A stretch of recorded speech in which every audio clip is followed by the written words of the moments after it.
ඉතින් සුබ දවසක් හැමෝටම. අද දින අප සාකච්ඡා කිරීමට බලාපොරොත්තු වන්නේ ලක්දිව සිංහල සංස්කෘතියේ ආරම්භය පිළිබඳවයි.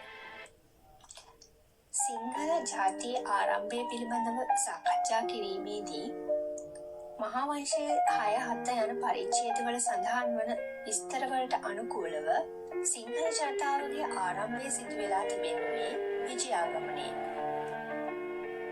මම මුලින්ම ඒ කතාපුවත පිළිබඳව පොඩි විස්තරයක් කරන්නම්. ඉන්දියාවේ වංගදේශයේ වංග නගරයේ ඉඳලා තියෙනවා වංග කියලා රජ කෙනෙක්. ඒ රජතුමා කාලිංග දේශයේ හිටපු රජතුමාගේ දියණිය සමග විවාහ වෙලා තියෙනවා. මේ දෙදෙනා විවාහයෙන් අනතුරුව දියණියක් ලබා තිබෙනවා. එම දියණියගේ නම තමයි සුප්පා. නැත්නම් සුප්පවාසා කියලා මෙයාට හඳුන්වලා තියෙනවා ඇතැම් තැන්වල. මේ සුප්පා දේවිය අතිශයින්ම රූමත් වූ කාමයෙන් ජිජු වූ ස්වාධීන තැනැත්තියක්. ඒ නිසා එයාගේ දෙමව්පියෝ එයා කෙරෙහි එතරම් කැමැත්තක් දැක්වුවේ නැහැ. ඇය කෙරෙහි තරමක අපහසුතාවකින් තමයි දෙමව්පියන් පසු වූයේ. මොකද ඇය කාමයෙන් ජිජු වූ තැනැත්තියක් නිසා. මේ නිසා ඇය මව්පියන්ගෙන් මිදිලා මගධ රට බලා ගමන් කරන තවලමක් සමග සම්බන්ධ වෙලා තියෙනවා. ලාල රට මහ වනයේදී මේ තවලම සිංහයෙකු විසින් ආක්‍රමණය කරලා තියෙනවා. ඉතින් මේ අවස්ථාවේදී තවලම්කරුවන් සිංහයාගෙන් ඉවතට පැන ගොස් දිව යද්දී සුප්පා දේවිය සිංහයා වෙතට ගිය බව සඳහන්ව තිබෙනවා මහාවංශයේ. ඇය සිංහයා දෙසට ගොස් සිංහයාගේ හිස ඇඟපත මොදු ස්පර්ශයන්ගෙන් අතපත ගාද්දී සිංහයාට එම අවස්ථාවේදී අමුතු සතුටක් දැනී තිබෙනවා. එම අවස්ථාවේදී සිංහයා ඇයව ඔහුගේ පිටමත තබාගෙන සිංහයා විසූ ගල් ලෙන වෙත ගල් ගුහාව වෙත මෙම සුප්පා දේවියව රැගෙන ගොස් තිබෙනවා. එහිදී මෙම සිංහයා හා සුප්පා දේවිය අතර අබුසැමි සම්බන්ධයක් වැනි සංවාසයක් තිබූ බවට සඳහන්ව තිබෙනවා. එහි ප්‍රතිඵලයක් වශයෙන් මේ දෙදෙනාට දරුවන් දෙදෙනෙකු ලැබී තිබෙනවා. ඉන් එක් දරුවෙකු වන්නේ සිංහබාහු. දියණිය වන්නේ සිංහසීවති. කුඩා කල ගෙවී ගොස් 12 හැවිරිදියට පත් වූ සිංහබාහු තම පියා පිළිබඳව විමසීමට හා තමන් සිරගත්ව ගල් ගුහාවක සංගවා තැබීමට හේතුන් විමසූ කලෙහි මවගෙන් සියලු තොරතුරු දැනගෙන ගුහාව වසා තිබූ ගල ඉවත් කොට මව හා සහෝදරියත් සමග එතනින් පිට ඔවුන් ගියේ සුප්පා දේවියගේ ඥාතීන් වෙසෙන වංග නගරයට. එහි ගොස් ඔවුන් වාසය කළා. සිංහයා තම දේවියත් තම දරුවනුත් නොමැති සොවින් පියරු වෙටි සෑම තැනම ඔවුන්ව සෙව්වා.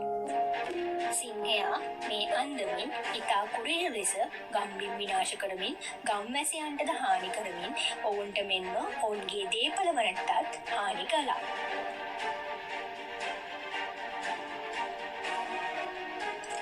විපත පිළිබඳව රටවැසියා රජුට දැන්වූ කල්හි සිංහයා මරා දැමීම සඳහා යෝධයන් යෙදවීමට රජු ක්‍රියා කළා. එම උත්සාහය අසාර්ථක වූ කල්හි සිංහයා මැරීමට සමත් අයෙක් වේ නම් කහවණු දහසක් ලබා දෙවන බවට අනදෙරකරුවන් යැව්වා. අනතුරුව කහවණු 3000ක් දෙන බවට ප්‍රසිද්ධ කර යැව්වා. එහිදී සිංහබාහු සිය පියාව මැරීම සඳහා ඉදිරිපත් වූ බවත් සිංහයා මරණයට පත් කළහොත් තමාගේ ඇවෑමෙන් වංගදේශයේ රජු බවට පත් කරන බවට කළ ප්‍රකාශයක් නිසා සිංහබාහු තම පියා වූ සිංහයා මරා ඔහුගේ හිස රැගෙන නගරයට ගියා. මෙලෙස පොරොන්දු පරිදි ඔහු සිංහයා මැරුව නිසා වංගදේශයේ රජකමට සුදුසු වූවා. අනතුරුව වංග රජුගේ අභාවයෙන් සද්දිනක් ගෙවී ගොස් තිබූ අතර රාජ්‍යත්වයට සුදුසු අනුප්‍රාප්තිකයෙකු නොවූ බැවින් සිංහබාහු වංගදේශයේ රජ වූවා. අනතුරුව සිංහපුර නමින් නගරයක් පිහිටුවාගෙන සිය සහෝදරිය තම මෙහෙසිය කරවාගෙන රාජ්‍යයක් පිහිටුවා. සිංහබාහු හා සිංහසීවලී යන දෙදෙනාට පුතුන්ම 32ක් සිටි බව මහාවංශයේ සඳහන් වනවා. එලෙස පුතුන් ලැබුණේ සොළොස්වරක් පුතුන් දෙදෙනා බැගින් මුළු පුතුන් 32ක් ඔවුන් ලබා තිබෙනවා. මෙම පුතණුවන් 32 දෙනා අතරින් වැඩිමහල් පුතණුවන් වූයේ විජය.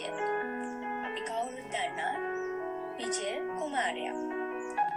වැඩිවිය පැමිණි කල සිංහබාහු රජු වැඩිමහල් පුතු වූ විජය රජු විජය කුමාරයා තමන්ගේ උපරජු ලෙස අභිෂේක කළ බවත් විසමාචාරා සාහසික ක්‍රියාවල යෙදුණු විජය කුමාරයාට රටවැසියාගෙන් විවිධ විරෝධතා එල්ල වූ නිසා රජුට තම පුතුගේ පාර්ශවය පැත්තෙන් කිසිදු නිර්දෝෂීභාවයක් ඔප්පු කිරීමට නොහැකි වූවා. ඔහු සමග ඊට සහාය වූ ඔහුගේ මිතුරන් 700 දෙනෙකුද සිටියා. ඉතින් මෙම 700 සහ විජය කුමරු ඉතක්ෂයට පත් කර නොහැකි නිසා රජතුමා විසින් මොවුන්ව රටින් පිටුවහල් කිරීමේ තීරණයට එළඹුණා. එහිදී එකල රටින් පිටුවහල් කරන්නන්ගේ හිස අඩක් මුඩුකොට එය දණ්ඩනයක් විදියට දී රටින් පිටුවහල් කර තිබෙනවා. ඉතින් මොවුන්ගේද හිස අඩක් මුඩුකොට නැව් නංවා මුහුදේ පාකර යවූ බව සඳහන් වනවා. මෙහිදී මෙම 700 දෙනාගේ බිරින්දෑවරුන් සහ දරුවන් වෙන වෙනම නැව් දෙකකත් මේ පිරිමි පාර්ශවයේ සිටින සියලු දෙනා වෙනත් නැවකත් වශයෙන් සම්පූර්ණ නැව් 3කින් මොවුන්ව රටින් පිටුවහල් කර තිබෙනවා. ඉතින් මේ සිදුවීම බුදුන් වහන්සේ පිරිනිවන් පෑ දිනයේම සිදුවීම නිසා විශේෂීත්වයක් දරනවා.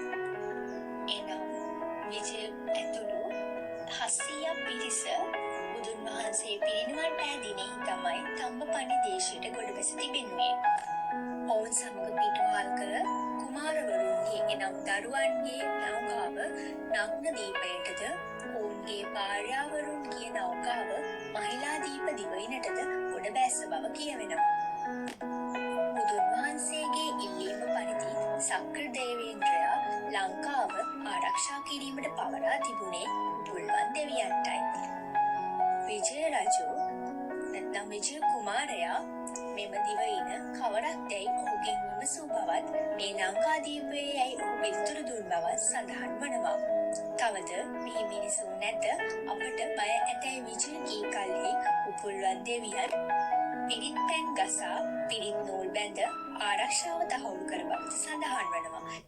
එවකට ලක්දිව වාසය කළ කුවේණී එනම් කෝවන්නා නම් යක්ෂ කාන්තාව කපු කටිමින් සිටි බවත් ඇගේම සහායිකාවක වූ සීසපාති නම් යකින්න බැල්ලකගේ වේශයෙන් විජය ඇතුළු පිරිස කුවේණිය සිටි දිශාවට යොමු කළ බවත් සඳහන් වනවා. එම සීසපාති යකින්න වෙස්ගත්තේ පැටවුන් ලැබීමට සිටින බැල්ලකගේ වේශයයි. එහිදී මෙම බැල්ල දුටු විජය ඇතුළු පිරිස තහවුරු කරන්නේ බලන් සිටී නම් එහි මනුස්ස වාසයක්ද තිබිය යුතු බැවිනි. එනිසා තමයි එම බැල්ල කුවේණිය දෙසට මෙම පිරිසව කැඳවාගෙන ගියේ. මුලින්ම විජය කුමරු හා ගිය 700 දෙනා පළමුව කුවේණිය වෙතට ගොස් තිබෙනවා. එහිදී ඔවුන් නැවත පැමිණ තිබුණේ නැහැ. අන්තිමට ඉතුරු වූයේ විජය කුමරු පමණයි. අවසානයේදී තම පිරිස සොයාගේ විජය කුමරුට කුවේණියව මුණ ගැසුණා. තමන්ගේ පිරිස යලි නොකඩවුවහොත් ඇය මරා දමන බවට ඔහු තර්ජනය කළා. ඊටපත් කුවේණිය ජීවිත දානය දුන්නහොත් පිරිස නිදහස් කරනවා පමණක් නොව ලක්දිව රාජ්‍ය ලබා දීමට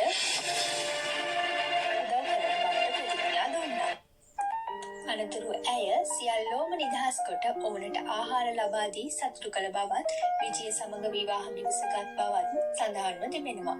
අනතුරු රාත්‍රියෙහි සංගීතය මුසු ගීතනාදයක් ඇසු අතර ඒ පිළිබඳ විමසූ කල්හි කුවේණිය පිළිතුරු දී ඇත්තේ සිරීසවත්තු නම් යක්ෂපුරයේ නායක කාලසේනට ලංකා නුවර විසූ පෝලමිත්තා නැමැති කුමරියක් රැගෙන ඒමේ අවාහ මංගල්‍ය සත්දිනක් පුරා පැවැත්වෙන බවත් සියලු යක්ෂ නායකයන් එහි රැස්ව සිටින බවත් ඔවුන් මරා රාජ්‍ය ලබා ගැනීමට සුදුසුම අවස්ථාව මේ බවත් ඇය දන්වා සිටියා.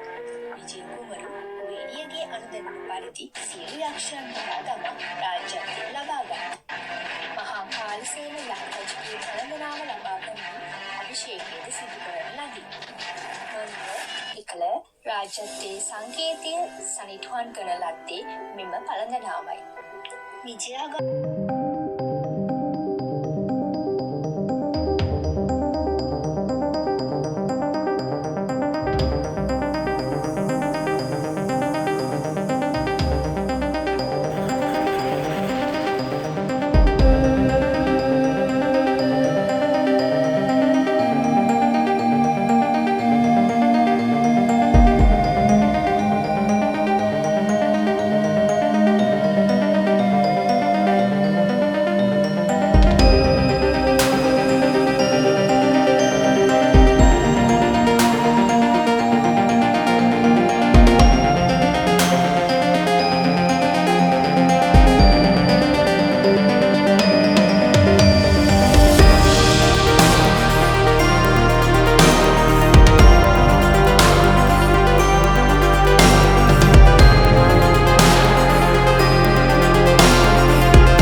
සිංහලේ සිංහ බාහු රජු සිංහයා මැරුවනේ අපි දන්නවනේ දැන් ඒ ගැන. සිංහයා කියන්නේ සිංහ බාහු රජුගේ පියා. එයා සිංහයා මරනකොට ඒ සිංහයාගේ ලේ ආවනේ. ඒ සිංහයාගේ ලේ සිංහලේ උනේ අන්න එහෙම.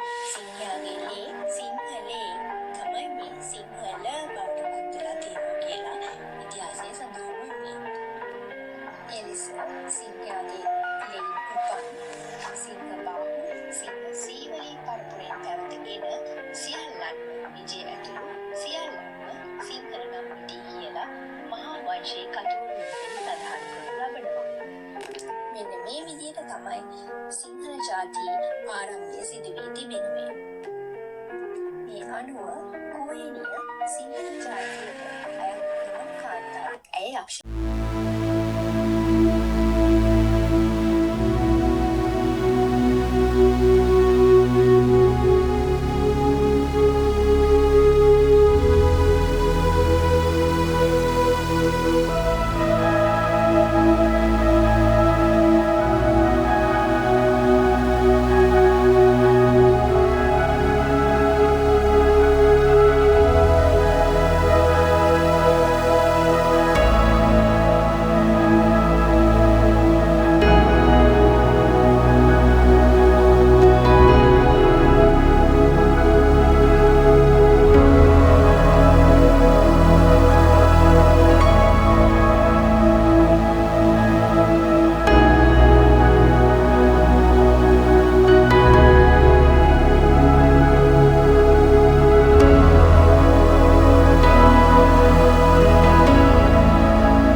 රාජ්‍යයේ ආරම්භය හා විකාශනය සිදු ආකාරය මහා වංශයේ එන ඉහත සඳහන් ප්‍රවෘත්තියෙන් ඉතා මැනවින් පැහැදිලි වේ.